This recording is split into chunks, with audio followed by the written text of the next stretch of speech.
Hey guys, welcome back to my channel again. কেমন আছো তোমরা সবাই? আশা করছি নিশ্চয়ই ভালো আছো আর ভালো থেকো অবশ্যই। আর তোমরা হয়তো এখন এই কথাটাই ভাবছো যে এতদিন পরে কেন ভিডিও আসছে, এতদিন এলো না কেন ডেলি ব্লগের ভিডিওগুলো। তো তোমাদের মনে আছে একটা কথা, যে প্রথম ভিডিওতে আমি বলেছিলাম যখনই আমি কোনো কাজ শুরু করি, কোনো কাজের পদক্ষেপ নিই, তখনই আমার জীবনে একটা না একটা বিপদ চলে আসে। কিভাবে আসে, কেন আসে আমি তা জানি না, তবে অবশ্যই আসে। আর এই বছরের শুরুতেই সেই বিপদটা ঘটে গেল আমার জীবনে। শুধু আমার না, আমার পরিবারের সকলের জীবনেই ঘটলো এটা। তো মনে আছে আমি কিছুদিন আগে একটা ভিডিও বানিয়েছিলাম, এই 2-3টে ভিডিওর আগেই, যে 4 জেনারেশন ইন ওয়ান ফ্রেম। তো তাদের মধ্যেই যে হেড ছিল আর কি, আমার বড় মা, মানে আমার দিদার মা। তো সে আর আমাদের মধ্যে নেই। গত বুধবার আমাদেরকে ছেড়ে চলে গেছে। তারিখ ঠিক আমার মনে নেই। অন্যান্য দিন যেরকম সময় ঘুম থেকে উঠি 7টার আগে, সেরকম উঠেছিলাম। ভিডিওটা আগে থেকে এডিট করাই ছিল, শুধু ব্যাকগ্রাউন্ড মিউজিকটা দেওয়া বাকি ছিল, ওটাই খুঁজছিলাম ইউটিউবে শুয়ে শুয়ে। তখন বিছানাতেই শুয়ে আছি। 6:45 বা এরকম কিছু হবে, টাইমটা আমার ঠিক মনে নেই। হঠাৎ ছোটাদুর ফোন আসে মায়ের কাছে। ফোন করেই বলছে যে মায়ের এরকম স্ট্রোক হয়ে গেছে। মা মানে আমার বড় মার কথা বলছে। কী করবো কিছু বুঝতে পারছি না, তোরা তাড়াতাড়ি চলে আয়। তো আমি, মা আর পিল্লে, মা তো ততক্ষণ কান্নাকাটি শুরু করে দিয়েছে ঘরে। তো আমি বললাম কান্নাকাটি করে লাভ নেই, তাড়াতাড়ি যা যা নেওয়ার, যাবতীয় ওষুধপাতি যা যা নেওয়ার নাও, আর চলো তাড়াতাড়ি। তো ঝপ সব কিছু গুছিয়ে নিয়ে বেরোলাম। গোসবা যেতে যেতে বেজে গেল 9:30।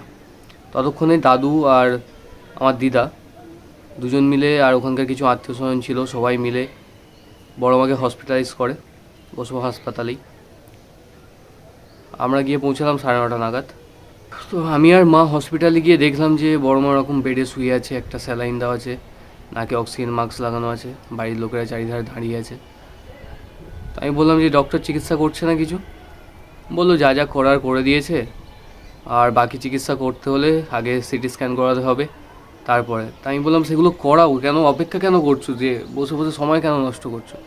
বললো এখানে কোনো সরঞ্জাম নেই, করতে হলে বাইরে নিয়ে যেতে হবে। মানে গোসবা হাসপাতাল আছে, একটা নার্সিংহোম আছে, সেখানে কোনো আইসিইউ নেই, মানে কোনো ক্রিটিক্যাল কন্ডিশনে কোনো রুগী এলে সেই চিকিৎসা করার কোনো সুযোগ সুবিধা নেই। আর যদি করতে হয় তাহলে নদী থেকে পার করতে হবে। এখান থেকে অ্যাম্বুলেন্স যাবে, সেই অ্যাম্বুলেন্সে বসিয়ে আবার আমাদেরকে ক্যানিংয়ে, মানে প্রায় ধরে নাও 27 থেকে 30 কিলোমিটার রাস্তা আনতে হবে। তারপরে সিটি স্ক্যান হবে মানুষটা, তারপরে গিয়ে চিকিৎসা শুরু হবে। ততক্ষণ মানুষটা থাকবে কি না তারও কোনো গ্যারেন্টি নেই। তো আমি বললাম যে দাঁড়িয়ে দাঁড়িয়ে শুধু মানুষটার মরার অপেক্ষা করব, কখন যাবে আমাদেরকে ছেড়ে সেই অপেক্ষা করব? কিছু তো করতে হবে একটা। তো চেনা জানা ছিল আমাদের কিছু, কাকা ছিল একজন, তাকে ফোন করলাম।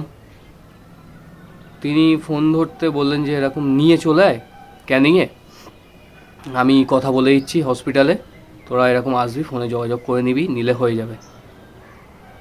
তো ততক্ষণে ওখানকার যারা ছিল আর কি আত্মীয় স্বজন, তারা তো বলছে যে না বার করিস না, বেশি সময় নেই, আর মানুষটা বাঁচবে কি না তারও কোনো আশা নেই। আমি বললাম বাঁচবে কি না আশা তো নেই, চিকিৎসা হলে একটা যদি সুযোগ দেয় আমাদেরকে, যদি কোনোভাবে যদি বাঁচানো যায়, কিছু তো করতে হবে। দাঁড়িয়ে দাঁড়িয়ে তো এরকম মৃত্যুতে মুখে যাচ্ছে, দাঁড়িয়ে দাঁড়িয়ে তো দেখতে পারি না চুপচাপ, বলো। তো সবাইকে বুঝালাম, দাদুকেও মা বললো, দাদু বললো দেখ তোরা যা করতে পারিস কর, যা দরকার পড়ে আমি আছি পাশে, তোরা কর, মাকে বাঁচানোর চেষ্টাটা কর। তারপর কিছুক্ষণ পরে অ্যাম্বুলেন্স এলো, আর হাসপাতাল থেকে আমাদেরকে একটাও স্টাফ দেওয়া হয়নি যে সে ধরাধরি করে দেবে বা কোনটা করলে সুবিধা হবে সেসব কিছু বলার জন্য কোনো লোক দেয়নি হাসপাতাল থেকে। তো আমরাই বাড়ির লোকেরা ধরাধরি করে স্ট্রেচারে তুললাম, অ্যাম্বুলেন্স পর্যন্ত নিয়ে এসেছিলাম। তারপরে ধরাধরি করে যখন অ্যাম্বুলেন্সের বেডে শোয়াতে গেলাম, তখনই আমাদেরকে ছেড়ে চলে গেল।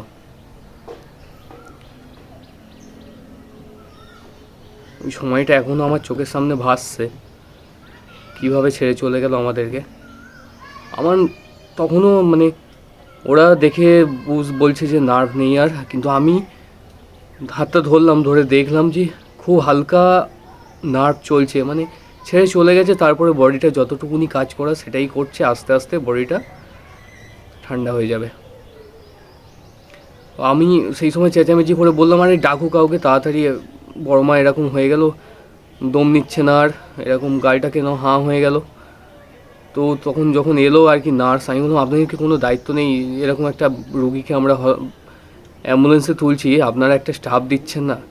তখন বলছে আমাদের একটা প্রোটোকল আছে, এরকম আপনাদের প্রোটোকলের বিরুদ্ধে আমরা যেতে পারি না। তখন মানে আমার মাথার কাজ করছিল না যে কি হয়ে গেল। আসলে সেই সময় যে মানুষটা ছেড়ে চলে গেছে সেটা জানতাম না।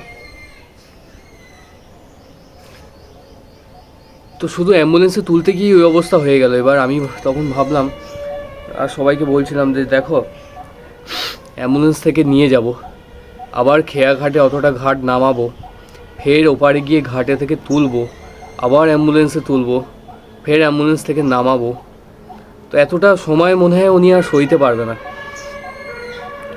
আবার ব্যাক করলাম ওখান থেকে, ফের হসপিটালের বেডে দিলাম, অক্সিজেন মাস্ক লাগিয়ে দিল। বুঝতে পারিনি যে মানুষটা ছেড়ে চলে গেছে। আমাকে তাড়াতাড়ি করে বাড়ি পাঠালো মা, যে যা কিছু জামা কাপড় নিয়ে আয়। আর আমার ঠিক মনে পড়ছে না যে কেন বাড়িতে পাঠিয়েছিল। তো আমি বাড়ি থেকে যখন ব্যাক করলাম, ফিরে এসে দেখলাম বড় মা আছে পাশে, বাড়ির কোনো লোক নেই। বড় মা শুয়ে আছে বেডে, অক্সিজেনটা ওরকমই চলছে, স্যালাইন চলছে। পাশে ছিল একজন দিদা, বড় দিদা ছিল ভেতরে বসে, উনিও বাইরে চলে এলো কিছুক্ষণ পরে। আমি তখনও জানি না যে বড় মা আমাদের ছেড়ে চলে গেছে। তো তারপরে মামাকে ফোন করলাম, ফোন করতে ও তো কান্নাকাটি করছিল। আর আমি বললাম তোরা আসবি তো, টিকিট হয়েছে? ও বললো যে টিকিট কাটতে দিয়েছি, এখনও কিছু জানায়নি। আর খুব কান্নাকাটি করছিল, আর কাঁদতে কাঁদতে এটা বললো হঠাৎ করে যে তোর মা তো বললো যে বুড়িমা আর বেঁচে নেই। তো আমি শুনে হঠাৎ করে আমি অবাক হয়ে গেলাম যে বড় মা এখানে শুয়ে আছে বেডে, স্যালাইন চলছে, অক্সিজেন চলছে, বেঁচে নেই মানে। প্রথম খটকাটা লেগেছিলো যখন এসে দেখি যে বাড়ির লোকেরা কেউ নেই পাশে। আমি ভাবলাম হয়তো বাড়ির লোকেরা বাইরের দিকে গেছে, একটু কিছু খাওয়া দাওয়া করতে গেছে। একটা বড় দিদা বসেছিল জাস্ট পাশে, তাকে জিজ্ঞাসা করলাম কোথায় গেছে সবাই, বললো বাইরে গেছে। তারপর মাকে ফোন করলাম, বড় মার সামনে দাঁড়িয়ে আছে আমি, তখন মাকে ফোন করলাম, মা তোমরা কোথায় গো? বলছে বাড়িতে। বাড়ি চলে গেলে কেন, এখানে কেউ নেই, বাড়িতে চলে গেছো মানে? বলছে তোর বড় মা তো আর বেঁচে নেই। মানে বেঁচে নেই মানে এখানে আমি সামনে দাঁড়িয়ে আছি, অক্সিজেন চলছে, স্যালাইন চলছে, বেঁচে নেই মানে কী বলছো? তারপর আমি বাইরে গিয়ে বড় দিদাকে জিজ্ঞাসা করলাম যে বড় মা নেই? বলছেন না। তো তখনও বিশ্বাস হচ্ছিল না নিজের উপরে। আমি ভেতরে এলাম, এসে ওখানে প্রায় 2 ঘন্টা মতো বড় মার হাতটা ধরে বসেছিলাম। মনে হচ্ছিল না মানুষটা এখনও বেঁচে আছে, এখনও বেঁচে আছে, এখনও বেঁচে আছে। যত সময় যাচ্ছিল তত গা হাত পাটা ঠান্ডা হয়ে যাচ্ছিল, পায়ের আঙুলগুলো আমি বারবার দেখছিলাম ঠান্ডা হয়ে যাচ্ছিল, কপাল টপালগুলো সব ঠান্ডা হয়ে যাচ্ছিল, আমার চোখের সামনে এখনও ভাসছে সেইগুলো, সেই সময়টা। তারপরে 2 ঘন্টা পার হওয়ার পরে এলো একজন স্টাফ, এসে চ্যানেলটা খুলে দিল, হাতের স্যালাইনটা খুলে দিল, অক্সিজেন মাস্কটা খুলে দিল। 3:30 বাজার কিছুক্ষণ আগে ডক্টর এলো, এসে দেখলো, চোখ টোকগুলো দেখলো, দেখে জানালো যে আর নেই। তারপরে 3:30 নাগাদ হসপিটাল থেকে আমাদেরকে বডিটা দেওয়া হলো। 4টে নাগাদ বাড়িতে নিয়ে এলাম। সবার অবস্থা যেরকম থাকে একটা মানুষ যখন আমাদেরকে ছেড়ে চলে যায় সারা জীবনের মতো, সবার অবস্থাটা ঠিক সেরকমই ছিল। সবাই কান্নাকাটিতে ভেঙে পড়েছিল। আর ছোটো দিদা মাসির কাছে ছিল, তো ছোটো দিদা সকাল সকালই বেরিয়ে পড়েছিল। এসে মানুষটার জ্যান্ত মুখটা দেখতে পাইনি ছোটো দিদা। মাসিও মেসো এলো সন্ধ্যা নাগাদ, তারাও দেখতে পেলো না। মামা মামিও এলো 2টো নাগাদ, রাত তখন 2টো বাজে, ওরাও দেখতে পেলো না জ্যান্ত মুখটা। আসলে মানুষটা কাউকে বুঝতেই দেয়নি যে এরকমভাবে চলে যাবে, কেউ ভাবেইনি কখনো। একটা মানুষ কি হয়, রোগে পড়লো, ভুগলো, বিছানা সজ্জা হলো, আর ধীরে ধীরে ধীরে ধীরে ছেড়ে চলে গেল। কিন্তু মানুষটা মঙ্গলবার দিন যেমন কাজ করে তেমন করেছে, সন্ধে হয়েছে, চার্চে গেছে, বাড়ি ফিরেছে, রাস্তায় ঘুরেছে, সবার সাথে কথা বলেছে। মা তার আগের দিন মানে সোমবার 100 টাকা দিয়ে এসেছিলো, সেটা নিয়ে গিয়ে চা খেতে ভালোবাসতো খুব। সকাল হলে, ভোরবেলা হলে চায়ের দোকানে চলে যেত, খুব ভালোবাসতো চা খেতে, মানে একটা নেশা ছিল চায়ের। সন্ধেবেলাও চা খেতে যেত, সবসময় চা খেতে চাইতো। আর লিকার চা খেত না, দুধ চা খেতে চাইতো। সেরকমই মা 100 টাকা দিয়ে এসেছিলো, তো সেইখান থেকে 35 টাকা বাকি ছিল দোকানে, সেই বাকিটাও মিটিয়ে দিয়েছিল। তো ওরকম সন্ধ্যে নাগাদ ঘুরেছে ফিরেছে, তারপরে বিছানায় শুয়েছে, তারপরেই এরকম অবস্থা। তো দাদু সকালবেলা উঠে যখন দেখছে যে বড় মা ডেকে দিচ্ছে না দাদুকে, প্রতিদিন ভোরবেলা ডেকে দেয় দাদুকে। ভোরবেলা ওঠে চা খেতে যায়, তারপর ফিরে এসে দাদু ব্যবসা করতে হয়, তাই জন্য দাদুকে ডেকে দেয়। সেদিন আর ডাকেনি। তো দাদু এসে অনেক হাঁক ডাক করে ডাকছে বড় মাকে, কোনো সাড়া নেই, শব্দ নেই। ঘরের মধ্যে ঢুকে গিয়ে দেখছে মানুষটা বিছানাতেই শুয়ে আছে, গায়ে হাত দিয়ে ডাকছে, কোনো সাড়া নেই, কোনো সেন্সই নেই, মুখ থেকে গাঁজা লালানি বার হয়ে গেছে। তখন দাদু তাড়াহুড়ো করে সবাইকে হেঁকে ডেকে এক জায়গা করলো, করে সবাই মিলে তাড়াতাড়ি করে হাসপাতালে আনলো। কিন্তু এমন একটা হসপিটাল যে কোনো ক্রিটিক্যাল রুগী সেখানে বাঁচবে না। ক্রিটিক্যাল কন্ডিশন হলে তোমাকে নদী পার করে এপারে আনতে হবে, ওখান থেকে আরও 30-40 কিলোমিটার পথ আনতে হবে, তারপরে এসে বাঁচার সম্ভাবনা থাকে। তো ভিডিও না আসার এটাই একমাত্র কারণ ছিল। আর আমি ওখানে কোনো ভিডিও শ্যুটও করিনি, কারণ সেরকম মন বা ইচ্ছা আমার ছিল না যে ভিডিও করি বা কিছু করি। মানে আমি নিজেও চাইছিলাম না, আজকের এই ভিডিওটা বানানোরও কোনো ইচ্ছে ছিল না আমার, কিন্তু জানানোটা হয়তো দরকার ছিল যে তাকে নিয়ে কিছু ভিডিও করেছিলাম। একটা 4টে জেনারেশন ছিল, এটা মানে আমার গর্ব হতো যে আমি 4টে জেনারেশনকে দেখেছি আমার চোখে। তো সেই গর্ব থেকে যে সিনিয়র ছিল, যে হেড ছিল, সে ছেড়ে চলে গেল। তো সেই জন্যই ভিডিও বানানোর কোনো ইচ্ছে ছিল না আমার, সেই জন্যই বানাইনি। কিছু কিছু ক্লিপ হয়তো কেউ কেউ শ্যুট করেছে, তাদের থেকেই নেব, এখনও না হয়নি কারোর থেকে কিছু। তো নিয়ে তোমাদেরকে অবশ্যই দেখাবো। আর মানুষটা খুব মূল্যবান ছিল আমার কাছে, জানো, মানে আমার মা দিদা এদের থেকে বেশি ভালোবাসতাম আমি। বড় মা বলতে বড় মা অন্তঃপ্রাণ ছিল আমার। আর উনিও খুব ভালোবাসতো, শুধু আমাকে ভালোবাসতো যে তা না, আমাকে তো ভালোবাসতোই, খুবই ভালোবাসতো। আর তাছাড়াও আমার মামা, মা, আমার মাসি, আমার ছোটো মামা, সেও নেই এখন আমাদের সঙ্গে, আর সেও ছেড়ে চলে গেছে আজ থেকে 5-6 বছর আগে। আর তার পাশেই আমার বড় মাকে কবরস্থ করা হয়েছে। আমার ছোট দিদা, আমার দাদু, ছোট দাদু, দিদা, সবাইকে আমার বনুকে, সব, দুটো বনু, আমার মাসির মেয়ে, মামার মেয়ে, সবাইকে খুব ভালোবাসতো। সবার জন্য সবসময় প্রার্থনা করতো চার্চে গেলে। আর আমার কাছে ফোন করলেই বলতো, জানিস খোকা, তোদের জন্য আমি প্রার্থনা করে এসেছি, হ্যাঁ, একদম চিন্তা করবি না, সব ঠিক হয়ে যাবে। এটা জানতাম না যে নিজের জন্য কখনো কিছু চাইতো কি না চাইতো, তা জানতাম না। সেটা কাউকে বলতো না কখনো, সবসময় সকলের ভালোটা চেয়ে আসতো। আর সবার কষ্ট নিজে নিয়ে নিত আর কি। ওনার কষ্ট হলে উনি কাউকে বলতো না, কিচ্ছু বলতো না, জানতেও দেয়নি। এত কষ্ট পেয়ে আমাদেরকে ছেড়ে চলে গেল, কাউকে কিচ্ছু জানতে দেয়নি।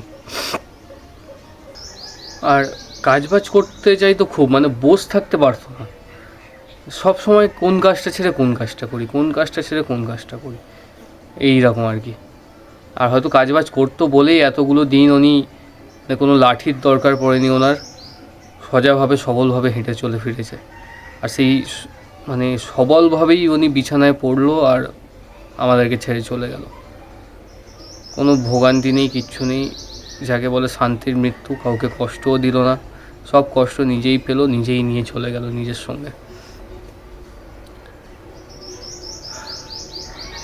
হ্যাঁ, আমি শুধু এখন আগের ভিডিওটা এডিট করতে গেলে একটা জিনিস আমার চোখের সামনে ভাসে, যে এটাই আমার সঙ্গে বড় মার শেষ কথা হলো।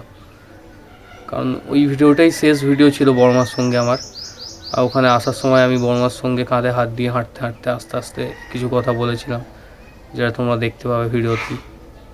আর এখানে বড় মাও চলে এসেছে। রান্না বান্না কখন করবে? এইবারে করবো। বাজার করা হয়ে গেছে? ওই ব্যাগ বসা। আর দিদা এলে আমাদের ওদিকে চলে যাবে, ঠিক আছে? হ্যাঁ দা, গিয়ে ঘুরে আসবে। সাবধানে থাকবে। আসি রে বাবা, সাবধানে। তার ভিতরে যদি কিছু ওদিকে গেলে পায়ে জুতোটা পড়ে যাবে, পেরেক ফেরেক সব একসাথে, একটা পেরেক ফুটলে একদম রাতের ঘুম উড়ে যাবে। দিদা আছে, মা আছে, পিল্লে আছে, বড় মা আছে। তারপর বৃহস্পতিবার দিন কবরস্থ করা হলো।